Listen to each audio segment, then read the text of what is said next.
child swears at me. That's kind of the event that I'm dealing with.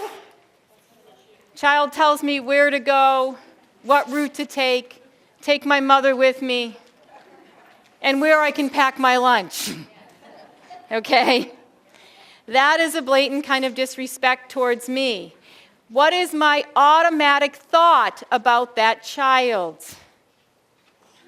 Come on. My automatic thought, yes? Yeah, the kids are really, what a poop, all right? I could think of some better things, all right? All right. He swears at me, and my automatic thought is, wow, this child is a bad person. All right? A bad person because they swore at me. That's my automatic thought. Because in my mind, folks, our automatic thought is always driven by the way we were raised, the way we were taught, the way we got our needs met. That's ingrained in our brain. It is okay to have your automatic thought. That's who you are. It's also part of your personality. Are you a supporter or controller or whatever? The problem that happens, though, is once I get this ingrained in my head that I'm dealing with a bad person, I now create an emotion. And what do you feel when your automatic thought is that person's a jerk, or that person's a bad boy, or that kid is disrespectful? What do you feel? What do you feel? Yeah, thank you. You feel some anger. You feel defensive.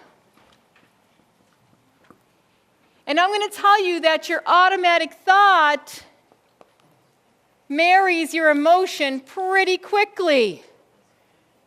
As soon as I go emotional and I become defensive, this is what drives my response. So the only thing I have control over is my response. No matter what is said to me, done in front of me, a kid does something to another kid. And this is where it gets us too. Sometimes we see a kid take on another kid and they really hurt their feelings. And our automatic thought is, what a terrible thing for that kid to have done. How hurtful. That kid is really hurtful. That kid's mean. That's my automatic thought. So I get upset and I get angry about that. And so I act on that. The only way I can control my response is to change my perception. I got to change my perception because there's one key thing in this equation I've got to keep out of the mix, and that's my emotion. So we've got to get that emotion out of there. So a kid says a mean thing to another kid, and that kid starts crying. I feel bad for the kid who's crying, and I'm angry at the angry kid who said the mean thing, so now we're both angry. My automatic thought is that this is a bad person because they said what they said. I become defensive, and now I get angry at that kid, and we get into it. Don't you know what you said? How dare you say that? Don't you realize that you just hurt their feelings? That's it. Go over there and say you're sorry. And so Mr. Anger goes over and says, sorry, jerk. Okay? And nothing changed. My perception has to change where I have to be able to say, oh my gosh, that kid did just say something. My automatic thought is that I really think that was a mean kid. However, I'm going to change my perception by saying, apparently this is the way this kid deals with situations that he doesn't know how to deal with. And I'm not going to take it personally. And I can respond differently. This is really hard.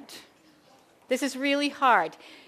You are all going to leave here in a very short time here, and you're going to get on a Friday afternoon traffic through the city.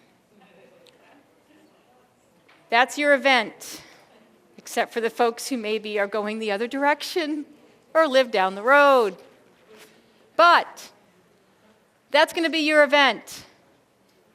Your automatic thought about the person who continually is going to ride up the right side of you even though there's no lane there because they must get ahead of you so they can get to the stoplight before you, okay, and make no gains at all. Your automatic thought about them is going to be what? Yeah. Have a happy day, jerk. All right? Because where's a cop? Because emotionally you're going to get defensive. When all you really need to do is to take the emotion out of it, change your perception and say, apparently this person needs to get someplace maybe 2 car lengths faster than I. Do I really care? No. And I relax, I sip my iced coffee, and I have a pretty nice afternoon. And 4 hours later, I'll be home. All right? That's the only thing you have control over. Thanks for watching, and I hope you found this video helpful. If you did, make sure to like and subscribe so you never miss another video. I speak and consult on school behavior, and I love to help districts solve some of these problems. See you next time.